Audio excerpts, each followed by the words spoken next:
আদালতের সমন উপেক্ষা করায় এবার আইনি জটিলতায় জড়ালেন দক্ষিণ ভারতের জনপ্রিয় অভিনেতা প্রকাশ রাজ। তার বিরুদ্ধে জারি হয়েছে অজামিনযোগ্য গ্রেফতারি পরোয়ানা। বেঙ্গালুরুর একটি আদালতের অভিযোগ, একাধিকবার সমন পাঠানো হলেও হাজির হননি এই অভিনেতা। এরপরই তার বিরুদ্ধে অজামিনযোগ্য পরোয়ানা জারি করা হয়েছে। মামলার সূত্রপাত 2019 সালে। এক আইনজীবীর অভিযোগ, প্রকাশ রাজ একই সময়ে কর্ণাটক, তামিলনাড়ু, অন্ধ্রপ্রদেশ ও তেলেঙ্গানায় ভোটার হিসেবে নিবন্ধিত ছিলেন।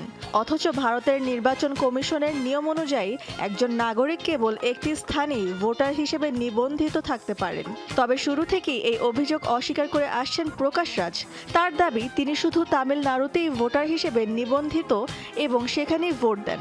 জানা গেছে, এই পরোয়ানার বিরুদ্ধে উচ্চ আদালতের দ্বারস্থ হওয়ার প্রস্তুতি নিচ্ছেন অভিনেতার আইনজীবীরা। সম্প্রতি ধর্মস্থল ইস্যুতেও আলোচনায় ছিলেন প্রকাশ রাজ। আর সেই বিতর্কের রেশ কাটতে না কাটতেই এবার একাধিক ভোটার আইডির অভিযোগে নতুন করে আইনি চাপে পড়লেন জনপ্রিয় এই অভিনেতা।